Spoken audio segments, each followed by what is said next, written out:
Hello everyone. कैसे हैं आप लोग? उम्मीद करता हूं आप सब बढ़िया होंगे। This is CA Yogendra Bansal and I am really much excited to share with you an amazing announcement कि हम आपके लिए लेकर आए हैं सीए फाइनल एससीएमपी, जिसे हम न्यू सिलेबस की कॉस्टिंग के नाम से भी जानते हैं। उसका एक फास्ट ट्रैक बैच जो कि अप्रोक्सीमेटली 40 क्लासेस का होगा। अब इस बैच से रिलेटेड मुझे भी बहुत सारी इंफॉर्मेशन आपके साथ शेयर करनी है और जेन्युइनली आपकी भी बहुत सारी क्वेरीज होगी इस बैच से रिलेटेड कि बैच कैसा है, क्या है, किस तरीके से पढ़ाओगे, क्या क्या चीजें इसके अंदर होगी। तो इस प्रॉब्लम को सॉल्व करने के लिए, क्योंकि जो चीज मुझे आपको बतानी है और जो चीज आपको मेरे से पूछनी है, मैंने 5 क्वेश्चन फ्रेम करे हैं। मैंने 5 क्वेश्चंस के अंदर सारी चीजें समराइज कर दी हैं ताकि आपके लिए इस बैच के बारे में समझना आसान हो जाए। और ध्यान रखना, यदि किसी बच्चे को ये बैच नहीं भी लेना, वो सिर्फ अपनी सेल्फ स्टडी कर रहा है या किसी दूसरे टीचर को रेफर कर रहा है, कैसे ही पढ़ाई कर रहा है, किसी दूसरी बुक से पढ़ाई कर रहा है, तो भी बेटा ये वीडियो आप प्लीज ध्यान से देखना, क्योंकि इसके अंदर बहुत सारी ऐसी चीजें आएंगी जो जेन्युइनली आपकी वैल्यू एडिशन करेंगी। और हो सकता है कोई भी एक पॉइंट जिसको आप अपने जीवन में उतार लें और वो आपको एग्जामिशन लेकर आ जाए। इसलिए जिन बच्चों को मेरे ये लेक्चर लेने हैं फ्यूचर के अंदर, जो इंटरेस्टेड है लेक्चर लेने में, वो तो ये लेक्चर जरूर से देखें। और जो बच्चे ये लेक्चर नहीं लेना चाहते, सिर्फ सेल्फ स्टडी कर रहे हैं, इधर उधर से कहीं भी पढ़ रहे हैं, वो भी बहुत ध्यान से सुने, क्योंकि इसके अंदर बहुत सारी चीजें ऐसी आ रही हैं जो आपके भी बहुत काम आएगी। तो चलिए स्टार्ट करते हैं। अब सबसे पहला क्वेश्चन, व्हाई दिस बैच? ये बैच क्यों क्यों निकाला है आपने ये बैच? ये बैच इसलिए निकाला है क्योंकि ये बैच जेन्युइनली आपकी हेल्प करे। किस चीज के अंदर हेल्प करेगा? आपको एग्जाम्शन दिलाने के अंदर। पढ़ाई तो हर कोई बच्चा कर रहा है, बट अगर आप ये बैच लेते हैं तो it will be your great help. आपकी बहुत अच्छे से, बहुत जेन्युइनली मदद करने जा रहा है ये बैच आपको एग्जाम्शन दिलाने के अंदर, 60 से ऊपर मार्क्स दिलाने के अंदर। आगे, क्वेश्चन नंबर 2, सर जी मटेरियल कौन सा रेफर करेंगे? बेटा स्ट्रिक्टली स्ट्रिक्टली स्ट्रिक्टली हम जो मटेरियल रेफर करने जा रहे हैं, वो सिर्फ और सिर्फ आईसीएआई का ही होगा। इसके अलावा हम कोई और मटेरियल रेफर नहीं करेंगे। यानी जो आईसीआई ने आपको मटेरियल प्रोवाइड कर रखा है, हम केवल और केवल उसी मटेरियल में से आपको पढ़ाएंगे और आप भी केवल वही मटेरियल पढ़ेंगे। अब जैसे ही आईसीआई के मटेरियल की बात आती है ना, वैसे ही चेहरे पे एक उदासी आ जाती है, क्योंकि आईसीआई का मटेरियल मतलब नींद, आईसीआई का मटेरियल मतलब वो ब्लैक एंड व्हाइट कागज, वो इतना सारा थ्योरी, वो इतनी सब चीजें। मतलब आप, मैं अच्छे से जानता हूँ आईसीआई के मटेरियल के लिए आप इतना यूज टू नहीं है। आप उसको खोलते तक नहीं है। बहुत बच्चों को ये भी पता नहीं होगा कि उनका मटेरियल कहाँ पड़ा है, किसी दोस्त को दिया है, नहीं दिया, या धूल जमी है, कुछ नहीं पता होगा आपको आपके मटेरियल के बारे में। जो बच्चे बट शुरू से ही फाउंडेशन लेवल से ही आईसीआई का मटेरियल फॉलो करते हैं, दैट्स ग्रेट, करना भी चाहिए। बट जो बच्चों के मन में आईसीआई के मेटल के लिए इज्जत नहीं है, उनके लिए भी मैं कुछ कोशिश करूंगा ताकि आपके मन में आईसीआई मेटल के लिए इज्जत आ जाए। बेटा सबसे पहली बात, आप मुझे ये बताइए कि आप किसका एग्जाम दे रहे हैं? आप आईसीआई का एग्जाम दे रहे हैं, किसी टीचर का एग्जाम दे रहे हैं, किसका एग्जाम दे रहे हैं? सर हम आईसीआई का एग्जाम दे रहे हैं। तो भाई जब आईसीआई का एग्जाम देगा, तो फिर मटेरियल कौन सा रेफर करेगा? जो आईसीआई दे रहा है या इधर उधर से कुछ भी रेफर करेगा? सर ऑब्वियसली जो आईसीआई दे रहा है। तो क्योंकि हम आईसीआई का पेपर दे रहे हैं, इसलिए हमें वो ही मटेरियल रेफर करना चाहिए जो आईसीआई ने सजेस्ट करा है और आईसीआई ने प्रोवाइड करा है। तो दैट इज वाई हम आईसीआई का मटेरियल ही यूज करेंगे। अब आईसीआई के मटेरियल के अंदर भी अगर हम कैटेगरी देखें, तो आईसीआई मटेरियल के अंदर जो सबसे मुख्य मटेरियल आईसीआई का, दैट इज आईसीआई का स्टडी मटेरियल, पहले नंबर का। सेकंड वन इज आईसीआई आपको कुछ अपने रिसोर्सेज शेयर करता है, सप्लीमेंट शेयर करता है। तो कॉस्टिंग के अंदर उस सप्लीमेंट का नाम है के स्टडी डाइजेस्ट। तो पहला हो गया आईसीआई का study material and second one is के स्टडी डाइजेस्ट। तीसरा, जब आप आईसीआई का स्टडी मटेरियल कर लेते हैं और केस स्टडी डाइजेस्ट कर लेते हैं, उसके बाद जो अगला मटेरियल आपको फॉलो करना है, वो फॉलो करना है आरटीपीस, एमटीपीस और पास्ट ईयर पेपर। क्लियर? अब ये तो हो गई आईसीआई के मटेरियल की बात। अब आईसीआई का मटेरियल आप लोग फॉलो नहीं करना चाहते, क्योंकि सब बच्चों का एक घिसा पिटा शुरू से ही ये क्वेश्चन रहा है कि सर आईसीआई का मटेरियल बहुत बोरिंग, आईसीआई का मटेरियल खोलते ही नींद आती है, वो पढ़ने में हमें मजा नहीं आता। तो बेटा ये दुनिया आपके मजे के हिसाब से तो चल नहीं रही कि सर हम, मेरा जो मन करेगा मैं वो करूंगा, जो मेरा मन नहीं करेगा मैं वो नहीं करूंगा, क्योंकि मैं मन का राजा हूं। बेटा ध्यान रखना, आपके मन में जो आ रहा है आप वो चीज़ कर रहे हो, जो चीज़ मन में नहीं आ रही वो चीज़ नहीं कर रहे। तो आप मन के राजा नहीं हो, आप मन के गुलाम हो। As Shri Krishna said, mind acts like an enemy for those who do not know how to control it. ये जो आपका मन है ना, ये आपका बहुत बड़ा दुश्मन बन जाएगा यदि आप इसको कंट्रोल नहीं करोगे। और यदि आपने अपने मन को कंट्रोल कर लिया, तो ये आपका बहुत सबसे अच्छा साथी बन जाएगा। तो जो इंसान मन चलाए अपने मन से चल रहा है, वो मन का राजा नहीं है, वो मन का गुलाम है। और हमें क्या करना है? मन को अपना गुलाम बनाना है। यानी हमें अगर मन का राजा बनना है, तो हमें ये चाहिए कि मन हमारे हिसाब से चले। तो इसके लिए बेटा हमें अपना थिंकिंग प्रोसेस थोड़ा-सा चेंज करना होगा। कैसे चेंज करना होगा समझिए, कि बेटा 2 तरीके होते हैं। एक होता है ईज़ी तरीका, एक होता है राइट तरीका। क्या-क्या तरीका? एक ईज़ी और एक राइट। ईज़ी तरीका एक इमैच्योर वे ऑफ थिंकिंग है, बट एक राइट तरीका मैच्योर वे ऑफ थिंकिंग है। ईज़ी रास्ता कभी भी राइट नहीं हो सकता और राइट रास्ता कभी भी ईज़ी नहीं हो सकता। तो we should choose the right path, not the easiest path. Second, इसके अंदर हमने एक चीज़ देखा कि जो बच्चे को मेन चैलेंज आता है कि अच्छी नहीं लगती, बोरिंग लगती है जो आईसीआई की किताब है। क्यों बोरिंग लगती है? क्योंकि आज तक आपने वो खोली नहीं। अगर आपका कोई दोस्त है, आज बहुत अच्छा दोस्त है, हो सकता है स्टार्टिंग में आप उससे बात भी ना करते हो, आप उससे मिले भी ना हो। आपको बहुत खड़ूस टाइप का लगता हो वो दोस्त आपको। बट जैसे आपने उससे बात करी, जैसे आपने अपनी बातें उससे शेयर करी, उसकी लाइफ जानी, तो धीरे-धीरे करते हो सकता है वो आज आपका बेस्ट फ्रेंड हो। ऐसा क्यों हुआ? क्योंकि आपने अपने रिलेशन को टाइम दिया। इसी तरीके से जब आप आईसीआई की बुक को टाइम दोगे, जब आप आईसीआई की बुक को पढ़ोगे, जब आप आईसीआई की बुक के साथ थोड़ा टाइम स्पेंड करोगे, तो यकीन मानना आपको आईसीआई की बुक अच्छी लगने लग जाएगी। And this is the right way. हमें जो पढ़ना है वो आईसीआई की ही किताब पढ़नी है। क्योंकि इसके अंदर बेटा जब तक आप आईसीआई की किताब नहीं पढ़ोगे ना तब तक आपका पास होना बहुत मुश्किल है। ध्यान रखना, लाइफ में वो चीज़ मत करो जो अच्छी लगती है या बुरी लगती है वो नहीं कर रहे, अच्छी लगती है वो कर रहे, ऐसे मत सोचना। लाइफ में वो करो जो चीज़ जो चीज़ सॉरी जो चीज़ आपके लिए राइट है, जो चीज़ आपके लिए इम्पोर्टेंट है। अब आपके 8 पेपर हैं बेटा, 8 पेपर के अंदर से कोई ऐसा भी एक पेपर हो सकता है जो सब्जेक्ट आपको बिल्कुल ना पसंद हो। बहुत आपको खराब लगता हो कि यार ये सब्जेक्ट मेरे को बिल्कुल अच्छा नहीं लगता। तो क्या करें? आप वो सब्जेक्ट नहीं पढ़ोगे। आपको अगर सीए बनना है तो आपको वो सब्जेक्ट पढ़ना पड़ेगा ना, कैसे भी पढ़ना पड़ेगा। यानी वो सब्जेक्ट इम्पोर्टेंट है। तो अगर वो चीज़ इम्पोर्टेंट है तो you have to do it at any cost, करना पड़ेगा। ऐसा वहाँ ऑप्शन नहीं है ना कि अच्छा लगे तो करें, ना लगे तो ना करें। बट यदि आप उस चीज़ को करते हैं, क्यों? क्योंकि वो इम्पोर्टेंट है, तो डेफिनिटली आप आईसीआई के पेपर क्लियर कर लेंगे। तो अब से ध्यान रखना कि आईसीआई की जो बुक है, वो ही हमें रेफर करनी है, जो आईसीआई का मटेरियल है, वो ही हमें रेफर करना है। मन के हिसाब से नहीं चलना, जो चीज़ इम्पोर्टेंट है, वो करनी है। इमैच्योर वे ऑफ थिंकिंग नहीं रखना कि यार ये अच्छी लग रही है तो करेंगे, बुरी लग रही है तो नहीं करेंगे। मैच्योर वे ऑफ थिंकिंग रखना है कि this is the right way, क्योंकि जो बुक सजेस्ट करी है, वो आईसीआई ने करी है, जो बुक प्रोवाइड करी है, वो आईसीआई ने करी है और जिसके आप पेपर दे रहे हो, वो मदर बॉडी भी आईसीआई है। दैट इज़ व्हाई हम जो बुक अब रेफर करेंगे, वो आईसीआई की करेंगे। आईसीआई की बुक के साथ जो चैलेंज आता है कि उसके अंदर कंटेंट बहुत ज़्यादा है, समझ नहीं आता, उस चीज़ के अंदर मैं आपकी मदद करूँगा। देखो लाइफ में ना 2 चीज़ होती हैं, कोई इंसान सोचता है कि ये चीज़ नहीं होगी और कोई इंसान सोचता है ये चीज़ कैसे होगी। क्या वो स्टेटमेंट बोला मैंने कि ये चीज़ नहीं होगी और ये चीज़ कैसे होगी। जो इंसान ये सोचता है कि ये चीज़ नहीं होगी that is a close statement. उसने अपॉर्च्युनिटीज़ के सारे दरवाज़े बंद कर लिए कि मेरे से तो भैया ये चीज़ होने की नहीं है। तो that is like a close statement, आप कुछ कर भी नहीं सकते, अगर पॉसिबल हो तो भी नहीं कर सकते। बट एक दूसरा पर्सन है, वो ये सोचता है कि कैसे होगा? यानी वो अपने माइंड के अंदर एक थोड़ा-सा उसने कहीं न कहीं दिमाग के कोने में ये तो बिठा लिया कि हाँ, ये चीज़ हो जाएगी। अब वो सेकंड सोच रहा है कि ये चीज़ कैसे होगा? तो कभी भी आपको ये नहीं सोचना ये चीज़ नहीं होगी, आपको हमेशा सोचना है कैसे होगा? और उस कैसे में मैं आपकी मदद करूँगा ना, मैं आपको वो जो चीज़ें आईसीआई के मटेरियल में एक्सप्लेन करूँगा। उसके अंदर जो पॉइंट्स मेमोराइज़ करने वाले होंगे, वो मैं मेमोराइज़ कराऊँगा, उसकी टेक्निक बताऊँगा। जो भी कॉन्सेप्ट होंगे मैं आपको समझाऊँगा, एग्ज़ाम में कैसा लिखना है सब बताऊँगा मैं आपको। आप आईसीआई की मैं विल बी द मीडिएटर जो आपकी आईसीआई की बुक के साथ मोहब्बत कराऊँगा। ठीक है जी?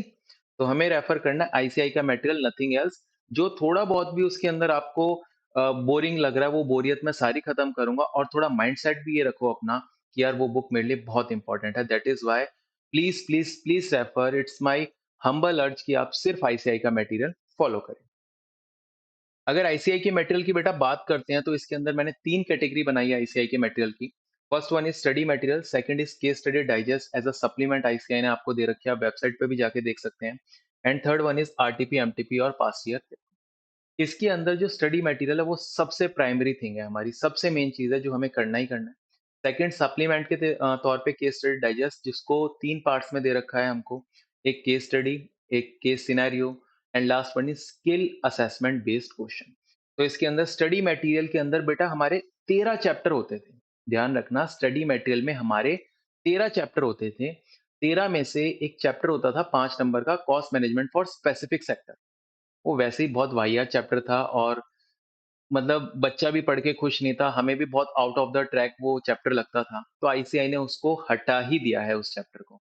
तो हमारे कितने चैप्टर रह गए? 12। जब आप आईसीआई की बुक खोलोगे, तो आपको वहाँ 11 चैप्टर नहीं दिखाई देंगे, 12 दिखाई देंगे। पहले 13 थे, वो स्पेसिफिक सेक्टर वाला cost management for specific sector वाला चैप्टर हट गया, तो आपके चैप्टर रह गए 12। अभी भी आपकी बुक में 12 चैप्टर। बट जो 12वां चैप्टर है ना 12 चैप्टर, वो केस स्टडी का है। तो वो अलग से कोई चैप्टर नहीं है, वो अलग-अलग चैप्टर की जो केस स्टडी है उसको लास्ट में देके एक चैप्टर बना दिया। मैं उसको अलग से एक चैप्टर नहीं मानता बिकॉज़ जो मैं आपसे केस स्टडी डिस्कस करूँगा वो चैप्टर के साथ ही डिस्कस करूँगा। इनफैक्ट चैप्टर के साथ क्या कोई टॉपिक पढ़ाया, उस टॉपिक से रिलेटेड कोई केस स्टडी हुई तो हम हैंड टू हैंड डिस्कस कर लेंगे। दैट इज़ व्हाई इसके अंदर हम जो लेकर चल रहे हैं वो 11 चैप्टर लेकर चल रहे हैं। ठीक है?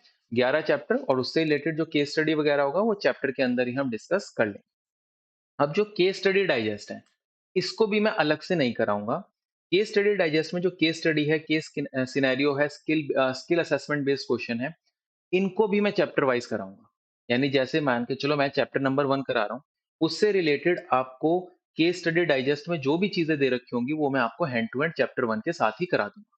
और चैप्टर नंबर 12 के अंदर भी अगर कोई चीज़ दे रखी होगी, केस स्टडी दे रखी होगी, वो भी मैं आपको हैंड टू हैंड चैप्टर के साथ ही करा दूँगा। तो हम चैप्टर वाइज़ चलेंगे, चैप्टर वाइज़ आईसीआई के मटेरियल को फॉलो करेंगे, तो इससे हमारी 2 चीज़ें हो जाएँगी। First one is study material, second one is case study digest.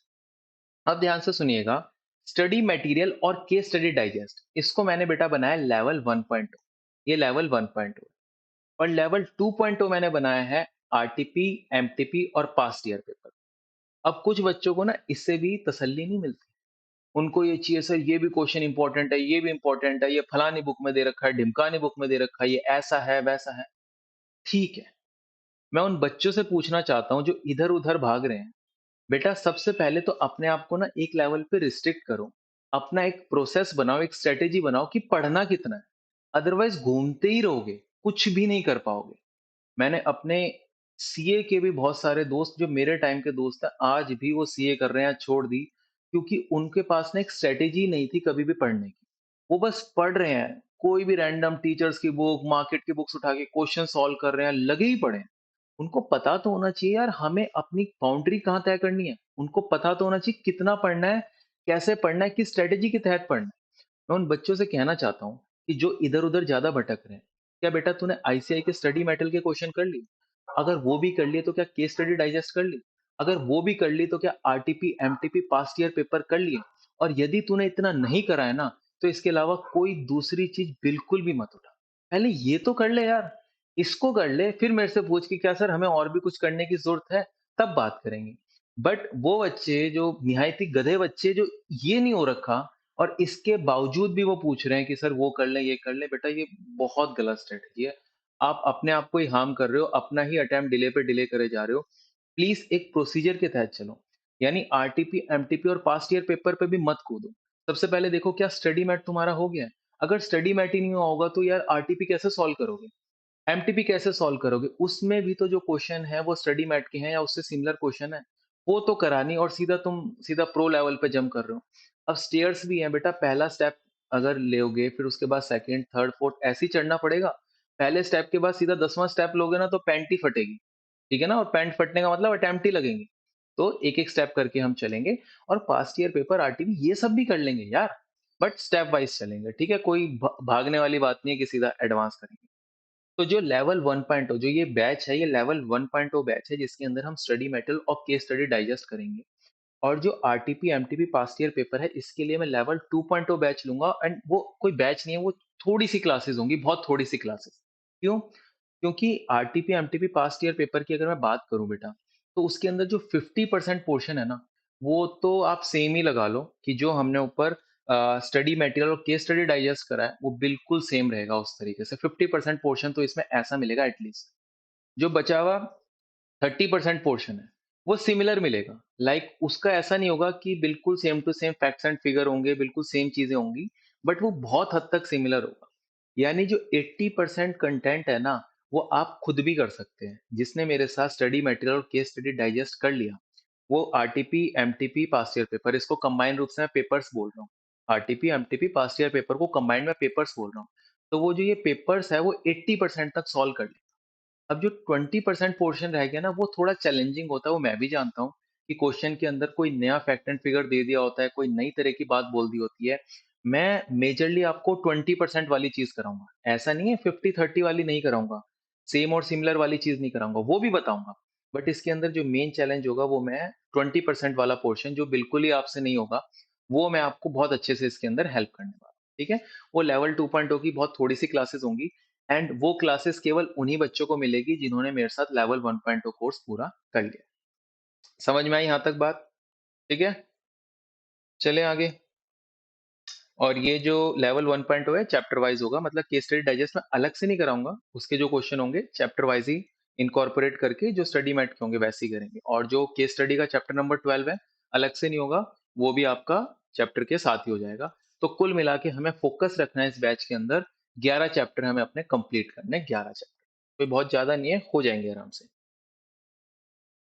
Question number 3, पढ़ाने की अप्रोच कैसे होगी? आप किस तरीके से पढ़ाओगे? तो बेटा पढ़ाने की अप्रोच के अंदर ना मैंने 3 पार्ट के अंदर डिवाइड करा है।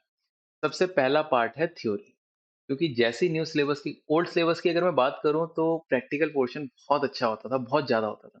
थ्योरी पोर्शन बहुत कम होता था, कम क्या होता था, 1 क्वेश्चन आता था खाली 16 नंबर का, ओल्ड सिलेबस में। बट न्यू सिलेबस की बात करें तो देखते ही बुक को पहला ख्याल आता है भाई कॉस्टिंग और थ्योरी। यानी इसके अंदर थ्योरी तो आपको भर भर के मिलने वाली है।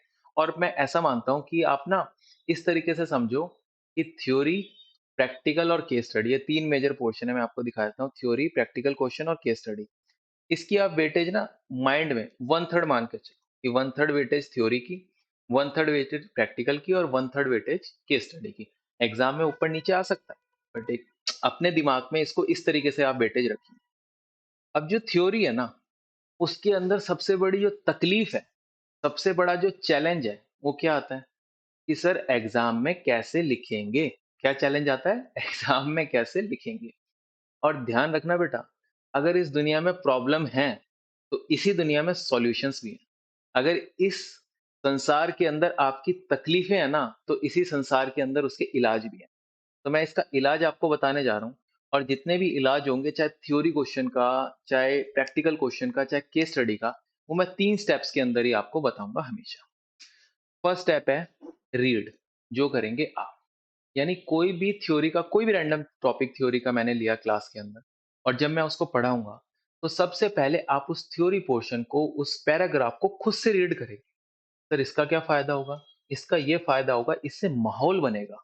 माहौल मतलब, जैसे बेटा अगर मेरे को एक गमला लगाना है, तो उस गमले के अंदर मुझे सबसे पहले क्या लगाना होगा? पौधा लगाना होगा या मिट्टी डालनी होगी? सर मिट्टी डालनी होगी।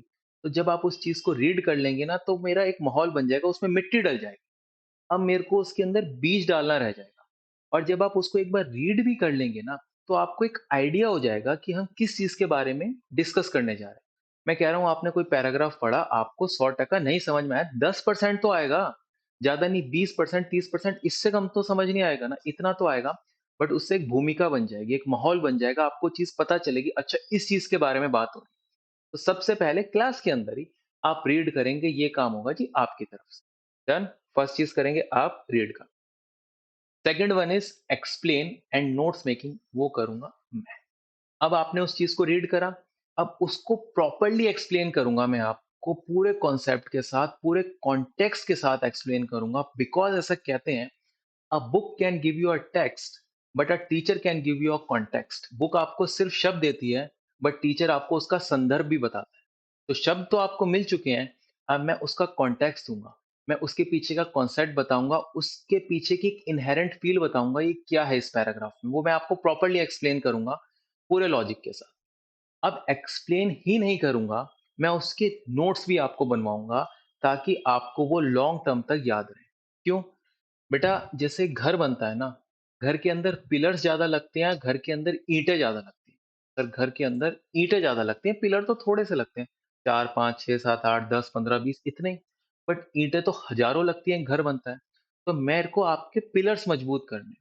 क्योंकि कोई भी जो थ्योरी पोर्शन है ना बेटा, वर्ड टू वर्ड आप रट के एग्ज़ाम में लिख के नहीं आ सकते। पूरा मैंने स्कैन करा, दिमाग में छापा, एग्ज़ाम में उतार दिया, ऐसा संभव ही नहीं है।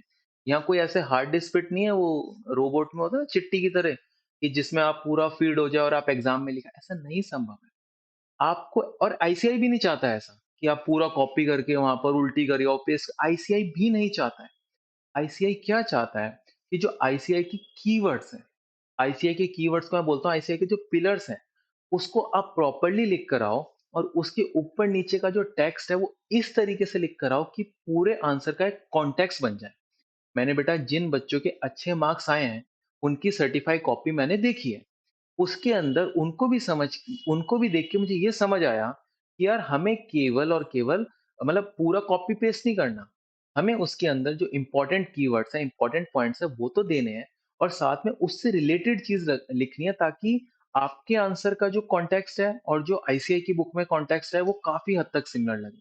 तो आपको बहुत अच्छे मार्क्स बेटा इसमें मिल जाएँगे।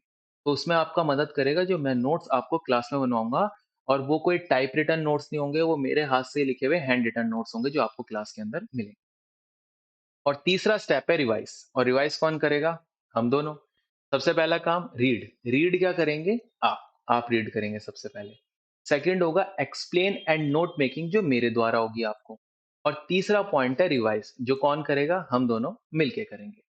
अगर जिसने ये जो इलाज है ना, ये ट्रीटमेंट, ये तीनों स्टेप ईमानदारी से फॉलो कर लिए ना, मैं चैलेंज करता हूँ उसको एग्जाम में लिखने में तकलीफ ही नहीं होगी। क्योंकि जब आपको ये तीनों चीजें पता होंगी ना, और मैं बोलूंगा लिख, एग्जाम से पहले भी लिख, तो आप इजीली उस चीज के बारे में एक अच्छा आंसर लिख कर आ पाओगे। तो यार अभी लिख के आ पाओगे तो एग्जाम में क्यों नहीं लिख कर आ पाओगे?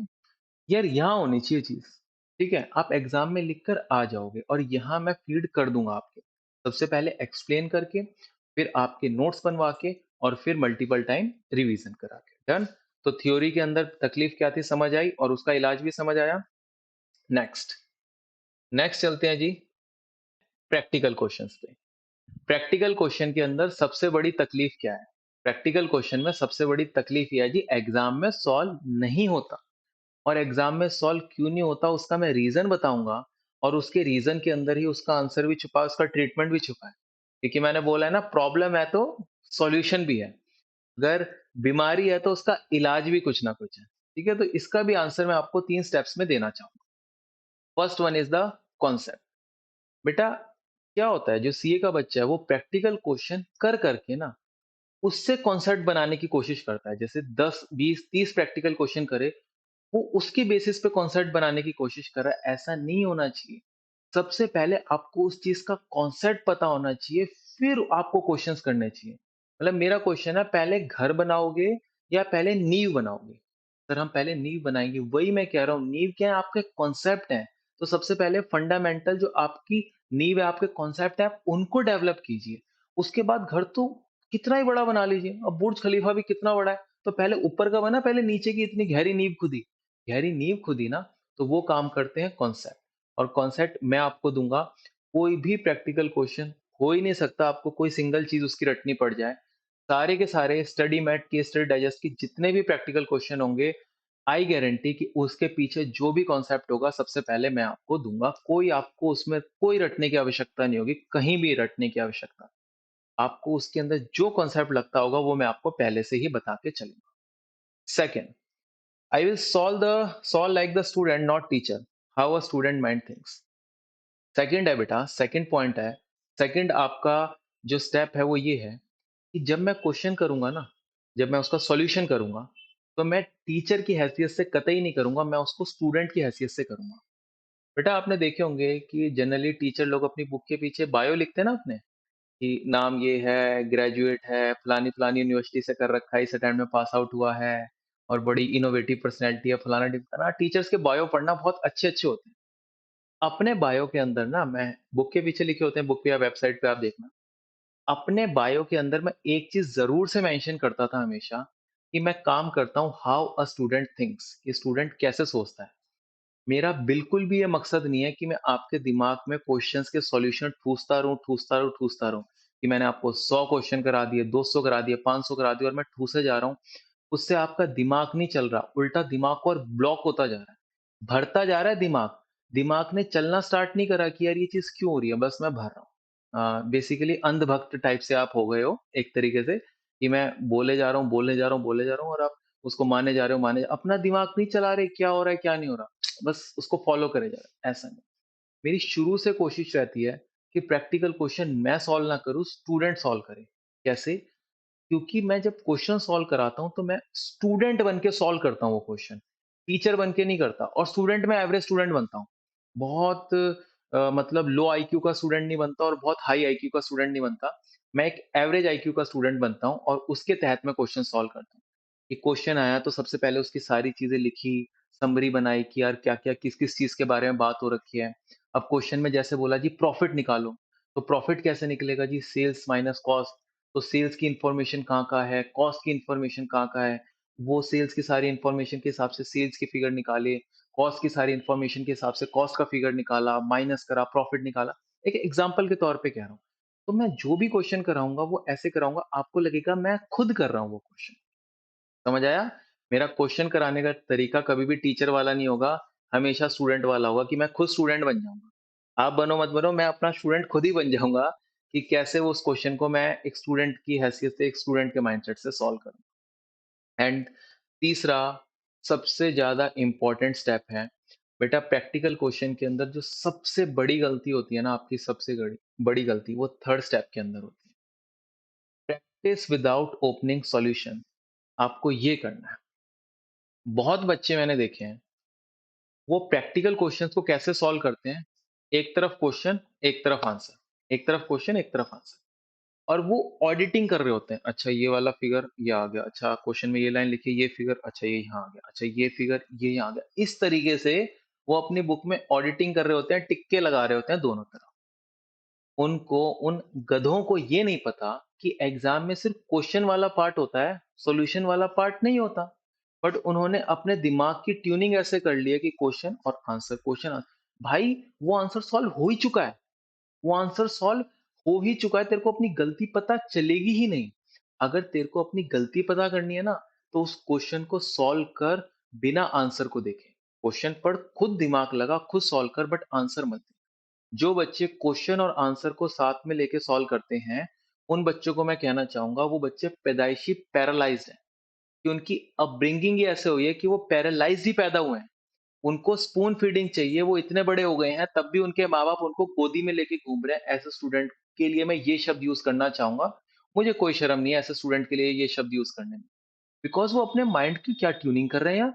मतलब दिमाग क्या खराब कर रहे हैं वो अपना, कैसे कर पाएँगे वो एग्ज़ाम में? क्वेश्चन रख रखा है, सॉल्यूशन रख रखा है और टिक्के लगाए जा रहे हैं। भाई ऐसे अपने ब्रेन की ट्यूनिंग मत करो जस्ट बिकॉज़ एग्ज़ाम के अंदर सॉल्यूशन वाला साइड नहीं होगा, सिर्फ क्वेश्चन वाला साइड होगा। और जब क्वेश्चन आंसर दोनों चीज़ें होती हैं ना, दिमाग चलना बंद हो जाता है। इस वजह से जब भी, मतलब आपने स्टेप 1 मैंने करा, कॉन्सेप्ट आपको एक्सप्लेन करा प्रॉपर्ली। सेकंड स्टेप में मैंने बच्चा बन के क्वेश्चन आपको पूरा करके दिखाया अच्छी तरीके से, कैसे स्टूडेंट माइंड थिंक करता है। थर्ड स्टेप जब आप उसकी खुद प्रैक्टिस करेंगे ना, तो बेटा कसम खा लो आप उसका सॉल्यूशन नहीं देखोगे। आप उस क्वेश्चन को जितना हद तक सॉल्व कर सकते हो करो। सारा होता है बहुत बढ़िया बात है, हो जाएँगे क्वेश्चन सॉल्व। बट अगर नहीं होता ना सारा सॉल्व, तो भी आपको आंसर नहीं देखना है। पहले अपना पूरा जी-जान लगा दो। आप ऐसे सोचिए जैसे एग्ज़ाम चल रहा है और एग्ज़ाम के अंदर मैं क्वेश्चन सॉल्व कर रहा हूँ। एग्ज़ाम में तो कोई आंसर बुक नहीं होती। तो एग्ज़ाम के पॉइंट ऑफ व्यू से आप उस क्वेश्चन को सॉल्व करना। आपका वो क्वेश्चन पूरा सॉल्व नहीं होगा, 90% तो हो जाएगा, 80% हो जाएगा, 95% हो जाएगा, कुछ तो सॉल्व होगा ना वो क्वेश्चन। अब मैंने, अगर आप मेरे से पढ़े हो, आपने क्लास लिया, आपने प्रॉपर्ली क्लास अटेंड करी है, मैं मानता हूँ अगर वो क्वेश्चन आपसे 90% एग्जाम्पल के तौर पे सॉल्व हो गया, अब आपको समझ ही नहीं आ रहा कि यार क्या करना है, क्या नहीं करना। अब भाई तू आंसर देख, जब पूरी तरीके से गिव अप कर देना, उसके बाद आंसर देख। अब जो 10% वाला पोर्शन जहाँ तेरी डेफिशिएंसी रह गई, जहाँ तेरी कमी रह गई, अब आंसर देख कि वो कहाँ कमी रह गई और क्यों कमी रह गई। क्या वो मेरे बताने में कमी रह गई, तेरे समझने में कमी रह गई, या तूने कोई मिसकंसेप्शन पाल ली थी इस वजह से वो कमी रह गई। तो वो जो दिक्कत है ना, उसको एक अलग से कॉपी में लिख, या तो जो कॉस्टिंग की कॉपी मेंटेन करोगे उसके लास्ट में लिख, या अलग से एक डायरी मेंटेन कर जिसके अंदर अपनी ये सारी गलतियां लिख रहा है, शुरू से ही कर, बिल्कुल शुरू से। जहाँ आप प्रैक्टिस मोड के अंदर आए कि मैंने आपको कॉन्सेप्ट बताया, क्वेश्चन कराया, अब जैसे ही आप खुद से प्रैक्टिस करोगे, तब से ही ये चीज़ अपना लो कि मैं आंसर करूँगा उस क्वेश्चन का, मैं सॉल्व करूँगा उस क्वेश्चन को बिना आंसर देखे। आंसर नहीं देखूँगा, कसम खा लेनी आप। ठीक है? और जो-जो कमियाँ आई हैं, जहाँ-जहाँ अटके हो उनको एक अलग डायरी पे लिखना अभी से स्टार्ट कर देना। जस्ट बिकॉज़ ये आपके रेफरेंस पॉइंट है, आप एग्ज़ाम से पहले इस चीज़ को रिवाइज़ कर सकते हो। क्योंकि बेटा अभी तूने 100 में से 90% क्वेश्चन सॉल्व कर दिया। तो मैं एक ऐसा अज़्यूम कर रहा हूँ, नॉर्मली ऐसा अज़्यूम कर रहा हूँ कि 90% तो तू एग्ज़ाम में भी सॉल्व कर देगा।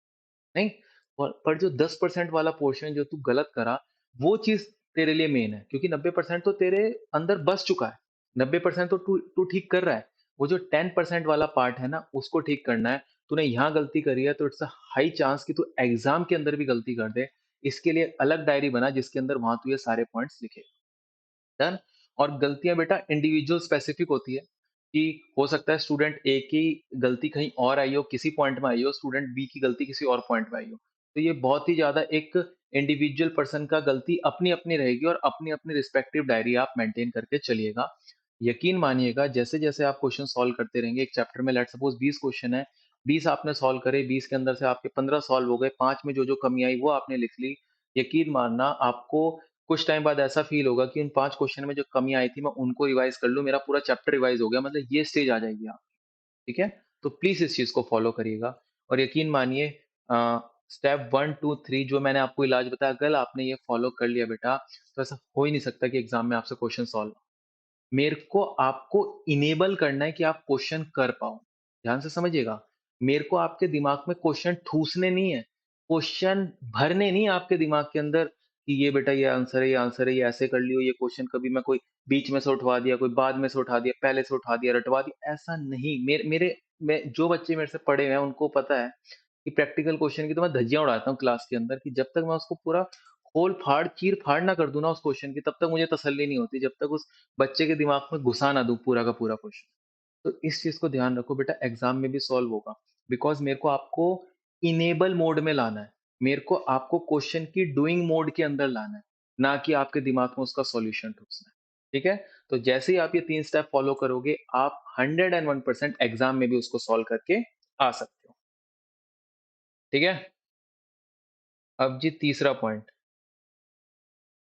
Case study. क्योंकि अभी हमारा क्वेश्चन नंबर कौन-सा चल रहा है? 3 चल रहा है ना, पढ़ाने की अप्रोच कैसे रहेगी? उसके अंदर बेटा 3 सब पॉइंट्स है कि थ्योरी पढ़ाने की अप्रोच कैसे रहेगी, प्रैक्टिकल क्वेश्चन की, और केस स्टडी की। अब मैं आ गया हूँ केस स्टडी। केस स्टडी में सबसे बड़ी तकलीफ, एग्ज़ाम में प्रेज़ेंट कैसे करेंगे? क्या बोला? एग्ज़ाम में प्रेज़ेंट कैसे करेंगे? ध्यान से सुनो। बेटा केस स्टडी वाले पोर्शन के अंदर मैं कह रहा हूँ, छोड़ो केस स्टडी स्टडी छोड़ो। तुम बन जाओ जज। जज होता है ना, और जज भी कोई एंडा-पैंडा जज नहीं, सुप्रीम कोर्ट के जज बन जाओ सीधा। किसके जज बन जाओ? सुप्रीम कोर्ट के। अब तुम्हें कोई फैसला सुनाना है, तो फैसला सुनाने से पहले तुम क्या करोगे? तुम क्या उस केस को अच्छी तरीके से पढ़ोगे या नहीं पढ़ोगे? सर बिल्कुल अच्छी तरीके से पढ़ेंगे। अब उस केस से रिलेटेड जो लॉ एप्लीकेबल है, जो प्रोविजंस, धाराएँ जो एप्लीकेबल हैं, उसको अच्छी तरीके से पढ़ोगे, नहीं पढ़ोगे? सर बिल्कुल पढ़ेंगे। इसके बाद ही तो फैसला करोगे, और एनालाइज़ भी करोगे सारी सिचुएशन को, कि यार सामने वाले ने मर्डर क्यों करा? सामने वाले से एक्सीडेंट क्यों हुआ? ऐसे केसेज़ होंगे। इनको जब तक आप अच्छी तरीके से समझ नहीं लोगे, तब तक आप फैसला नहीं सुना पाओगे। और फैसले को भाड़ में जाने दो ना, हम नहीं सुना रहे फैसला। पहले केस तो समझ लो। यानी बच्चे को ये रहता है कि केस स्टडी प्रेजेंट कैसे होगी एग्जाम में। मैंने कभी किसी बच्चे के मुंह से ये नहीं सुना, सर ये केस स्टडी ना समझ ही नहीं आई, प्रेजेंट कैसे होगी, मतलब ये जितने भी मैंने क्वेश्चन आपको बताया ना, जो भी तकलीफें हैं कि एग्जाम में कैसे लिखेंगे, एग्जाम में सॉल्व नहीं होता, एग्जाम में प्रेजेंट कैसे करें, ये टेंशन है। उससे बोलो कि भाई तेरे को प्रैक्टिकल क्वेश्चन का कॉन्सेप्ट पता है? नहीं। तो भाई तू पहले कॉन्सेप्ट तो स्ट्रॉन्ग कर, तभी तो एग्जाम में सॉल्व करेगा। जो थ्योरी पोर्शन है मैं उससे पूछता हूँ भाई तूने क्या कुछ नोट्स बना रखे हैं थ्योरी के स्टडी मटेरियल कभी खोल के देखा है? उसके अंदर जो नोट मेकिंग करी है नहीं। तो एग्जाम में लिख कर क्या आएगा? इसी तरह मैं केस स्टडी में बोलता हूँ, क्या केस पहले ये बता तुझे समझ आया केस? जब तक केस समझ भी नहीं आएगा तो क्या ऐसी की तैसी लिख कर आएगा एग्जाम में, ऐसी की तैसी प्रेजेंट कर कर आएगा? तो इसके अंदर आपको सबसे पहले करना है, उस केस को समझना है। और उस केस को आप तभी समझ सकते हो जब आप बहुत ध्यानपूर्वक एक बार खुद से पढ़ोगे। और केस को जैसे-जैसे आप पढ़ते रहोगे, समझते रहोगे केस को, देखना कौन-कौन से लॉ एप्लीकेबल हैं। अब ये लॉ का पेपर तो है नहीं, ये वैसे लॉ तो है नहीं कोई क्रिमिनल लॉ चल रहा हो, उसके तो आपको लॉ देखना नहीं। लॉ से मेरा मतलब है कि जो आपकी बुक में मॉडल्स दे रखे हैं, आपकी बुक में कॉन्सेप्ट दे रखे हैं, आपकी बुक में जो टॉपिक्स दे रखे हैं, उन्हीं के ऊपर केस स्टडी अलग से कोई टॉपिक नहीं है यार, केस स्टडी अलग से कुछ नहीं है। केस स्टडी क्या है जो आपने कुछ कॉन्सेप्ट पढ़े, कुछ मॉडल पढ़े, कोई टॉपिक आपने पढ़ा, उसी के ऊपर कोई रियल लाइफ सिनेरियो, कोई रियल लाइफ केस स्टडी, कोई रियल लाइफ प्रॉब्लम, कोई इंडस्ट्री का चैलेंज आपके आगे पेश करके दे दिया, वो केस स्टडी। अलग से कुछ क्वेश्चन नहीं है केस स्टडी। तो उस केस स्टडी को आप ध्यान से पढ़ो और साथ ही साथ देखो उसमें कौन-कौन से लॉज़ लग रहे हैं, क्या-क्या प्रोविज़न लग रहे हैं। और लॉ और प्रोविज़न से मेरा मतलब है कि उसके अंदर कौन-कौन से मॉडल्स फिट हो रहे हैं, उसके अंदर कौन-कौन से आपके चैप्टर की थ्योरी फिट हो रही है, उसके अंदर कौन-कौन से कॉन्सेप्ट है वो फिट हो रहे हैं। सबसे पहले स्टेप में आपको दिमाग खोल के ये काम करना है, ठीक है? तो read and understand the case study thoroughly. Read में आप उसके फैक्ट्स एंड फिगर देखो केस स्टडी के, और अंडरस्टैंड विद रिस्पेक्ट टू किसके रिस्पेक्ट में अंडरस्टैंड करो कि कौन सा रिलेटेड मॉडल लग रहा है, कौन सा कॉन्सेप्ट लग रहा है, कौन सा टॉपिक कवर हो रहा है। सेकंड पॉइंट, अब जब आपने केस समझ लिया और ये भी समझ लिया कि ये पर्टिकुलर मॉडल से लिंक है, सेकंड पॉइंट में आपको उसका आंसर करना है as per the requirement of the question. मैंने एक बच्चे से पूछा, मैंने कहा बेटा ऑस्ट्रेलिया कैसा है? तो उसने बोला सर कनाडा बहुत सुंदर है। मैंने बोला बेटा मैंने तो ऑस्ट्रेलिया पूछा था। उसने बोला सर मैंने कनाडा बताया। मैंने कहा जब मैंने ऑस्ट्रेलिया पूछा तूने कनाडा क्यों बताया? कह रहा सर जी क्योंकि मैं कनाडा घुमा हूँ, ऑस्ट्रेलिया नहीं घुमा।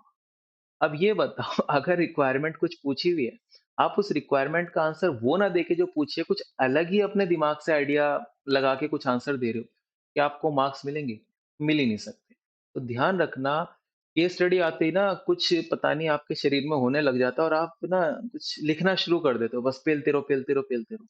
थोड़ा पॉज़ लो, पेशेंस लो, लंबी साँस लो, एक बार रिक्वायरमेंट पढ़ो कि एग्ज़ैक्टली क्या रिक्वायरमेंट है, and answer the case study as per the requirement only. उसकी रिक्वायरमेंट तो समझ लो भाई वो किस कॉन्टेक्स्ट में तुमसे आंसर पूछना चाह रहे हैं। तो जब तक आप उसका जो क्वेश्चन है केस स्टडी में जो आपसे चीज़ माँगी है, जो रिक्वायरमेंट है, वो आपको ढंग से आप नहीं समझ लेते, तब तक आपको वो आंसर नहीं करना। और तीसरी चीज़ है प्रैक्टिस, जितना ज़्यादा आप केस स्टडी का प्रैक्टिस करोगे, उतना आपको अच्छा लगने लग जाएगा। एक ये चीज़ है, ये मेरे को बताना बहुत ज़रूरी है आपके लिए, with little memorisation of design. इसका क्या मतलब है with little memorisation of design? बेटा कोई भी केस स्टडी, या अभी छोड़ो, ऐसे समझाता हूँ। कोई बच्चा दुबई गया हो, कोई अमीर बच्चा दुबई घूम कर आए, पूरा बुर्ज खलीफा अच्छी तरीके से घूम कर आया। बुर्ज खलीफे को भी छोड़ो, Akshardham, one of the most favourite location, मेरे को बहुत पसंद है अक्षरधाम मंदिर। अक्षरधाम मंदिर दिल्ली में लगता है नोएडा के पास। भाई अक्षरधाम मंदिर आप जाओ, अच्छे से घूमो, पूरा तसल्ली से घूमो। पूरा देखो, मेट्रो से उतरो, कैसे आप चल के जाओगे, कैसे सिक्योरिटी चेकिंग, उसके बाद कैसे उसका कॉरिडोर है, मंदिर आएगा, कैसे इतने सारे हाथी बने हैं, कैसे इतनी अच्छी-अच्छी उसके ऊपर आकृतियाँ बनी हुई हैं, इतने अच्छे-अच्छे इनकी जो आर्किटेक्चर है, बहुत अच्छा आर्किटेक्चर है। कैसे उधर जो पानी बहुत अच्छी तरीके से मतलब वहाँ मैनेज कर रखा है, कैसे फाउंटेन है वहाँ पर, छोटा-सा पॉन्ड बना रखा है, वो सारी चीज़ मेरे दिमाग में भी बैठी है, ठीक है? कहाँ से इवनिंग के अंदर फाउंटेन शो होता है, मेरे दिमाग में सारी बैठी है। अब मेरे को किसी को अक्षरधाम मंदिर के बारे में बताना हो, मैं काफ़ी हद तक उसको बता सकता हूँ। हो सकता है 1 घंटे तक मैं उसको एक्सप्लेन करूँ, क्यों? क्योंकि मेरे दिमाग में उसका डिज़ाइन छप गया। पूरा नहीं छपा, बट काफ़ी हद तक छप गया, क्योंकि एग्ज़ैक्ट तो नहीं छप सकता ना। काफ़ी हद तक छप गया। कैसे छप गया? क्योंकि मैंने बहुत ध्यान से, बहुत मन से मैंने पूरा मंदिर घूमा। दैट इज़ व्हाई वो डिज़ाइन मेरे मन के अंदर छप गया। उसकी एक-एक ईंट, उसकी एक-एक छोटी-छोटी बारीकी नहीं छपी होगी मेरे दिमाग में, ध्यान रखना। एक-एक ईंट, एक-एक बारीकी नहीं छपी, बट एक मोटा-मोटा डिज़ाइन मेरे दिमाग में ज़रूर से छप गया उस मंदिर का, और मैं किसी को एक्सप्लेन कर सकता हूँ। इसी तरीके से बेटा जब केस स्टडी है, वो पूरी case study word to word मेरे दिमाग में नहीं रहेगी। उसका एक डिज़ाइन मुझे अपने दिमाग में रखना पड़ेगा। ऐसे छोड़ो, बेटा अगर मुझे अक्षरधाम मंदिर अच्छा लगता है, तो क्या मैं उसको घर की छत पे रखा लूँ अपने? घर ले आऊँ मैं अपने, घर के अंदर रख लूँ? इतना बड़ा घर नहीं है मेरा कि अक्षरधाम मंदिर मैं अपने घर के अंदर लाके रख लूँ, उठा के भी नहीं ला सकता। बट क्या उस मंदिर का मैं ब्लूप्रिंट लाके या उस मंदिर का डिज़ाइन लाके अपने घर में रख सकता हूँ? 101% रख सकता हूँ। इसी तरीके से पूरी की पूरी जो केस स्टडी है, वो वर्ड टू वर्ड एग्ज़ाम में लिख कर आ सकता हूँ? संभव ही नहीं है। मोreओवर अगर मैं आपको मान के चलो एग्जाम में केस स्टडी का फर्रा दे देता हूँ, खिड़की से मैं फर्रा फेंकता हूँ कि भाई ये स्टडी मटेरियल की केस स्टडी है, सेम आई है, उतार दे। उतारोगे ना 1 घंटे में भी नहीं उतरेगी पूरी केस स्टडी। इतना सारा टेक्स्ट लिखा होता है स्टडी मटेरियल में, क्योंकि राइटिंग प्रैक्टिस तो छूट चुकी है आप लोगों की। हाथ से लिख के देखना, मतलब जब लिखोगे ना पता चलेगा। ये केस स्टडी अगर नकल मार के भी लिखोगे ना 1 घंटा लग जाएगा पूरा नोट करने के अंदर आपको। तो वर्ड टू वर्ड तो मैं लिख के नहीं आ सकता।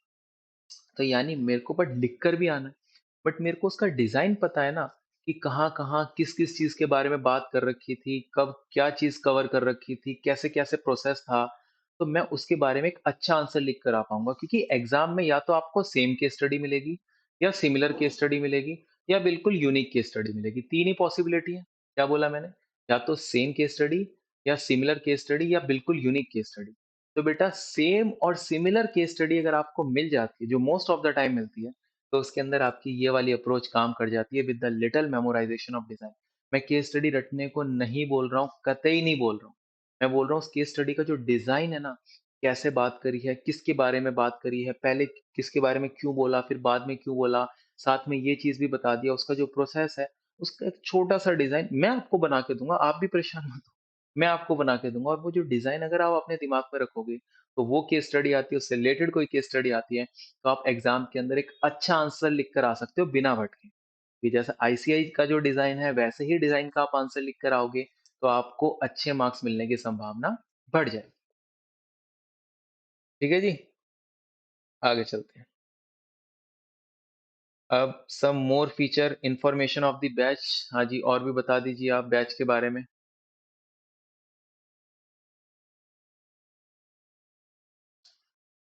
बेटा इसके अंदर 40 क्लासेस अप्रोक्सीमेटली होंगी आपके इसके अंदर, जो आपका बैच है। इसके अंदर 95% से ज़्यादा आपको कवरेज मिलने जा रही है। सर वो जो 5% है वो क्यों छोड़ी आपने? बेटा एक तो फास्ट ट्रैक बैच है, और दूसरी चीज़ ये, कुछ चैप्टर ऐसे होते हैं जिनमें कुछ टॉपिक बहुत ही वाहियात और बहुत इस तरीके के टॉपिक होते हैं, उनमें टाइम खराब करने का कोई लॉजिक नहीं बनता। वो आप खुद भी पढ़ोगे समझ सकते हो। बट वो कुछ इस तरह के टॉपिक नहीं होते कि उन पे टाइम लगाया जाए। और ऐसा नहीं है कि उनमें से एग्ज़ाम में नहीं आ सकता। पहले डिस्क्लेमर दे रहा हूँ, हो सकता है उसके अंदर से भी एग्ज़ाम में आ जाए। गॉड नोज़ कहीं से भी आ सकता है एग्ज़ाम में। बट हम अपने आप को प्रिपेयर कर सकते हैं। मतलब ऐसा लगता है कि जो स्टूडेंट सिर्फ एग्जाम ओरिएंटेड कि यार ये क्वेश्चन एग्जाम में आएगा नहीं आएगा, भाई कोई नहीं बता सकता। कोई नहीं बता सकता। बहुत टीचर रिलीज करते हैं ये एग्जाम में इंपॉर्टेंट है, ये इंपॉर्टेंट है। कई बार तो वो सारी बुक ही कवर कर देते हैं। 80-90% बुक कवर कर देते हैं, कहते हैं ये इंपॉर्टेंट है, और उसमें से आ जाता है तो कहते हैं जी सर के इंपॉर्टेंट क्वेश्चन में से आया। अब क्या बोले उसको यार। आपको क्या करना है, आपको ना लाइक इम्यूनिटी बढ़ानी है अपनी। कोरोना वायरस का कोई सॉल्यूशन नहीं है।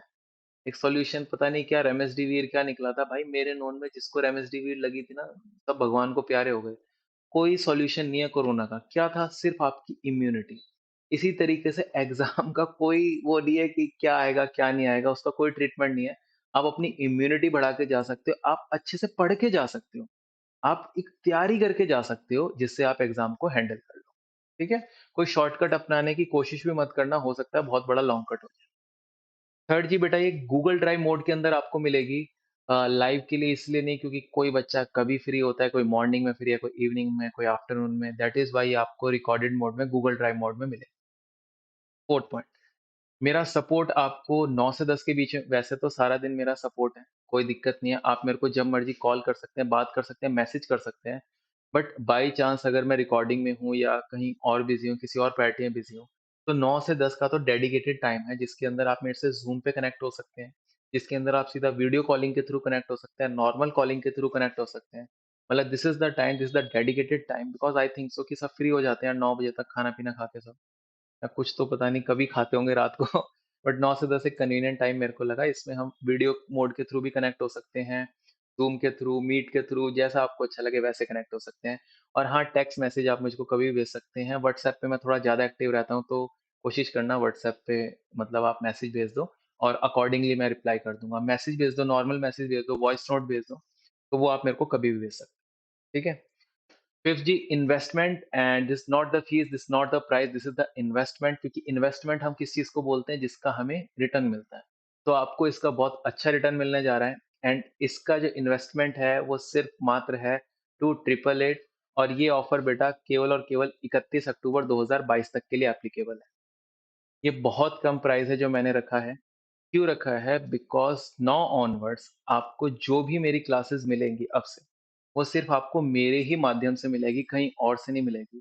Now I am doing teaching all together independent manner के अंदर मैं काम कर रहा हूँ। तो जो भी आपको क्लासेस मिलेंगी, वो सिर्फ़ मेरे थ्रू मिलेगी, इधर-उधर कहीं से नहीं मिलेगी। तो दैट इज़ व्हाई ये एक इंट्रोडक्टरी प्राइस के लिए बिल्कुल स्टार्टिंग एक ऑफर के लिए इतना कम प्राइस रखा गया है 2888। And sorry that's not the price, that's the investment. और ये केवल 31 अक्टूबर 2022 तक है। यानी नवंबर 22 तक के स्टूडेंट्स के लिए, उसके बाद ये बढ़ जाएगा। कितना होगा मुझे भी नहीं पता। फिफ्थ पॉइंट, सर आपसे क्लास क्यों लें? इतना आपने बोल दिया बट आपसे क्लास क्यों लें? बेटा जब हम गाड़ी चलाते हैं तो उसके अंदर हम रेडियो सुनते हैं। 91.1, 92.7, 93.5, 98.3, 104। बहुत सारे एफएम, बहुत सारे स्टेशन है जिसको हम सुनते हैं।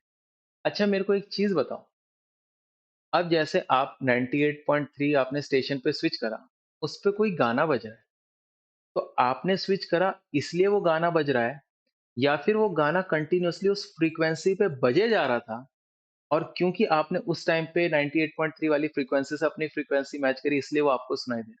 समझ में आया मेरा क्वेश्चन? यानी आप जब उस फ्रीक्वेंसी पे जाते हैं किसी पर्टिकुलर स्टेशन की, गाना ऑलरेडी बज रहा होता है बेटा। आप बस जाते हैं तो आपको फ्रीक्वेंसी मैच होने के बाद वो आपको चीज़ें सुनाई देने लग जाती हैं। इसी तरीके से बेटा जो मेरी फ्रीक्वेंसी है ना वो ये है, जो ऊपर मैंने आपको पॉइंट्स बताए ना, ये सारी मेरी फ्रीक्वेंसी है, मेरे थ्रू निकलेगी फ्रीक्वेंसी।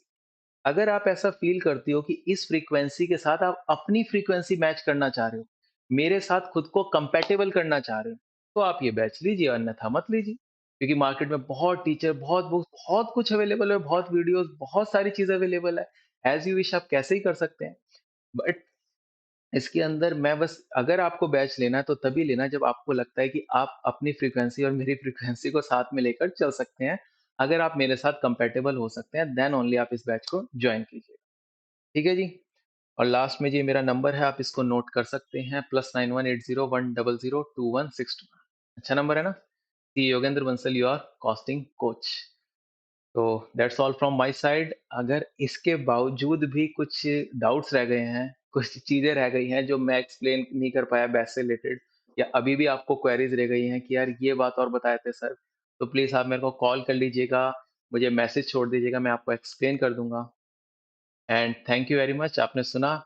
अगर आपने क्लास लेनी है तो आप इस नंबर पे कॉल कर सकते हैं, मैसेज कर सकते हैं, और अगर आपको नहीं भी लेनी, आप सिर्फ वैसे ही सुन रहे थे, तो मेरे को ऐसा लगता है कि कुछ ना कुछ तो मैंने आपके अंदर वैल्यू एडिशन करी होगी, और कुछ ना कुछ आपको ऐसा पॉइंट ज़रूर मिला होगा, जो आपको आपकी फर्दर स्टडी करने के अंदर हेल्प करेगा।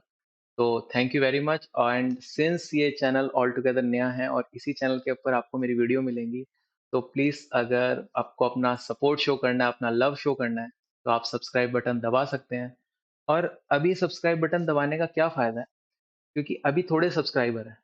तो आप कल को बोल सकते हो ना कि आज बड़ा बन रहा होगा ये, जब इसके थोड़े से सब्सक्राइबर थे ना, तब के सब्सक्राइबर हैं हम इसके, हैं? तो अगर आप अभी सब्सक्राइब कर दोगे तो फ्यूचर में आप मेरे को ताना मार सकते हो कि हाँ, बेटे तेरे को तब करा था सब्सक्राइब जब थोड़े सब्सक्राइबर थे। तो अगर आपको लगता है आप इस चैनल को सपोर्ट करना चाहते हो, आप अपना प्यार शो करना चाहते हो, तो आप सब्सक्राइब कर सकते हो चैनल।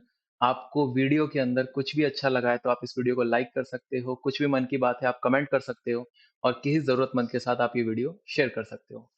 तो thank you very much, all the very best, wish you a lot of health and happiness. जय श्री राधा।